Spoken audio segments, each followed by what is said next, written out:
अस्सलाम वालेकुम इन्वेस्टर्स। आज के इकोनॉमिक एंड इन्वेस्टमेंट आउटलुक में हम ये एनालाइज करते हैं कि स्टॉक मार्केट जो ऑलरेडी बढ़ चुकी है पिछले 1.5-2 साल में, क्या इसमें अभी फर्दर अपसाइड का पोटेंशियल है?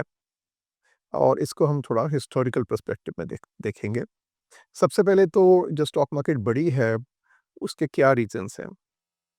तो इसमें आई थिंक कुछ जो गवर्नमेंट ने पिछले 2 साल में अच्छे स्टेप्स लिए हैं और उसमें एक जो स्टेप है हमारा जो करंट अकाउंट डेफ़िसिट था, जो तकरीबन $17 बिलियन तक चला गया था, वो अब विदिन $2 बिलियन आ गया। तो हमने अपनी इंपोर्ट्स को कम किया है और और इंपोर्ट्स कम हुई हैं और एक्सपोर्ट्स और रेमिटेंसेस बढ़ी हैं और उसकी वजह से हमारा जो करंट अकाउंट डेफ़िसिट है अब बेहतर मैनेज हो रहा है।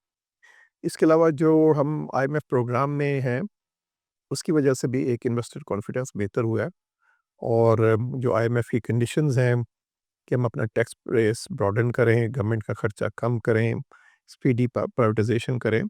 अगर वो चीज़ें इंशाल्लाह चलती रहीं, तो उससे हमारी इकॉनमी भी बेहतर होगी और स्टॉक मार्केट में भी फर्दर अपसाइड आएगी।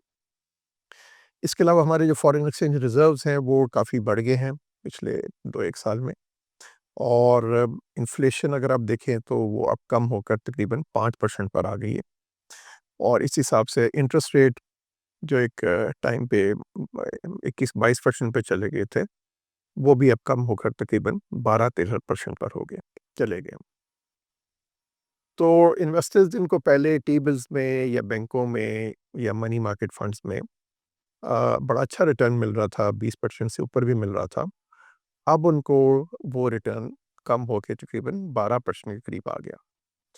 तो इन्वेस्टर्स वो एवेन्यूज़ देख रहे हैं जहाँ पे वो ज़्यादा कमा सकें और उसमें वो अपना पैसा जो है वो स्टॉक मार्केट में स्विच कर रहे हैं क्योंकि एक एक्सपेक्टेशन है कि स्टॉक मार्केट अ, आगे जाते हुए 20% से ज़्यादा का रिटर्न देगी और क्योंकि डिमांड ज़्यादा है, बहुत से बायर्स हैं स्टॉक मार्केट में और सेलर्स कम हैं, तो उसकी वजह से स्टॉक मार्केट ऊपर जा रही है। अब अगर हम थोड़ा-सा हिस्टोरिकल पर्सपेक्टिव देखें, तो हम एक बुल रन जो फर्स्ट बुल रन की बात करेंगे वो 2001 से 2008 का पीरियड है, तकरीबन 7 साल का पीरियड है और इसमें स्टॉक मार्केट 1086% बढ़ी। इन अदर वर्ड्स जिसने ₹100 इन्वेस्ट किया था स्टॉक मार्केट में 2001 में, उसकी वैल्यू बढ़कर तकरीबन ₹1200 हो गई 2008 तक और at the peak of the bull run 2008 में जो प्राइस अर्निंग रेशियो है स्टॉक मार्केट की, वो 13.4 पर चली गई, जो कि एक्सपेंसिव में आती है क्योंकि हमारी जो हिस्टोरिकल प्राइस अर्निंग रेशियो है वो तकरीबन 8 ही रही है। तो उसके बाद फिर वहाँ से स्टॉक मार्केट ने अपने आप को करेक्ट किया। जो सेकंड बुल रन आया वो 2009 में स्टार्ट हुआ और 2017 तक गया, तकरीबन 8 साल का पीरियड है और इसमें स्टॉक मार्केट 998% बढ़ी। जिसका मतलब ये है जिसने 2009 में ₹100 इन्वेस्ट किया था स्टॉक मार्केट में, 2017 तक उसकी वैल्यू बढ़कर तकरीबन ₹1100 तक चली गई और अपने पीक पर जो प्राइस अर्निंग रेशियो था स्टॉक मार्केट का वो 11.6 पर आ गया, जो कि एक्सपेंसिव में आता है। जिस तरह मैंने मेंशन किया कि हमारा हिस्टोरिकल प्राइस अर्निंग रेशियो 8 है, तो क्योंकि 11.6 तक मार्केट पी रेशियो चला गया, तो उसके बाद फिर स्टॉक मार्केट में करेक्शन आई। जो थर्ड बुल रन है वो 2020 से स्टार्ट हुआ और अभी तक चल रहा है और इस बुल रन में मार्केट तकरीबन 272% बढ़ी है। तो अगर आप पहले 2 बुल रन्स देखें जितना उसमें मार्केट बढ़ी है, उतनी अभी इस बुल रन में मार्केट नहीं बढ़ी है। और अभी भी जो स्टॉक मार्केट का प्राइस टू अर्निंग रेशियो है वो तकरीबन 5.2 का है। अ, जो कि हमारा जो हिस्टोरिकल प्राइस अर्निंग रेशियो है 8 का, उससे कम है। तो अभी भी जो हम समझते हैं कि स्टॉक मार्केट सस्ती है और ये जो बुल रन है, ये कंटिन्यू कर सकता है एज़ लॉन्ग एज़ गवर्नमेंट जो आईएमएफ की कंडीशंस हैं, उस पर अमल करती रहे और कोई उसमें कोई ऐसा हर्डल ना आए। अ, अगर हम हिस्टोरिकल परफॉर्मेंस देखें डिफरेंट एसेट क्लासेस की जनवरी 2011 से लेकर और नवंबर 2024 तक, ये तकरीबन 13 साल का पीरियड बनता है। तो इसमें जिसने इन्वेस्टर ने हमारे एनबीपी स्टॉक फंड में ₹100 इन्वेस्ट किया था जनवरी 2011 में, आज उस ₹100 की वैल्यू बढ़कर तकरीबन ₹1200 हो गई है।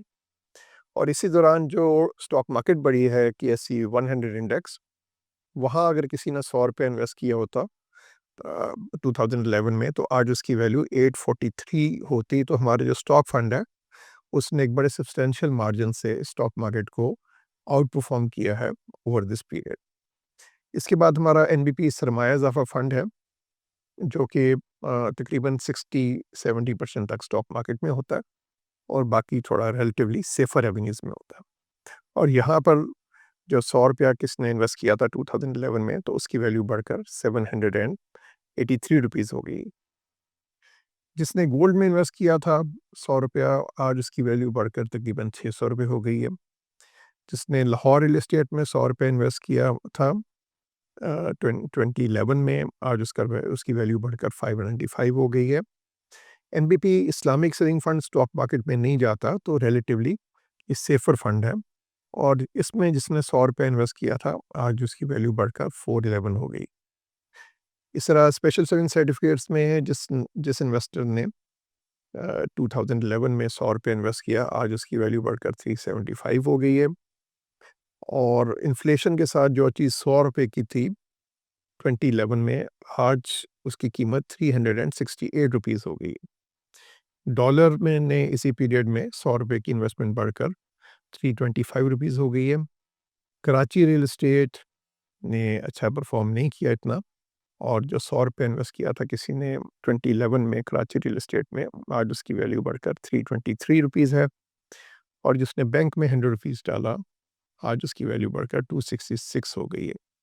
तो इससे एक चीज़ क्लियर है कि लॉन्ग टर्म में ऑल्दो स्टॉक मार्केट वॉलेटाइल होती है, उसमें अप्स एंड डाउन्स आते हैं, मगर लॉन्ग टर्म में स्टॉक मार्केट ने बड़ा अच्छा परफॉर्म किया है as compare to other asset classes. और हमारा जो स्टॉक फंड है उसने स्टॉक मार्केट से भी अच्छा परफॉर्म किया। तो हमारी इन्वेस्टर्स का एडवाइस है कि अपना कुछ परसेंटेज ऑफ देयर इन्वेस्टमेंट वो हमारे एनबीपी स्टॉक फंड्स में लगाएं, क्योंकि हमारा ये एक्सपेक्टेशन है कि आगे जाते हुए स्टॉक मार्केट जो है वो दूसरे एवेन्यूज़ को कंटिन्यूअसली आउट परफॉर्म करेगी। Thank you very much.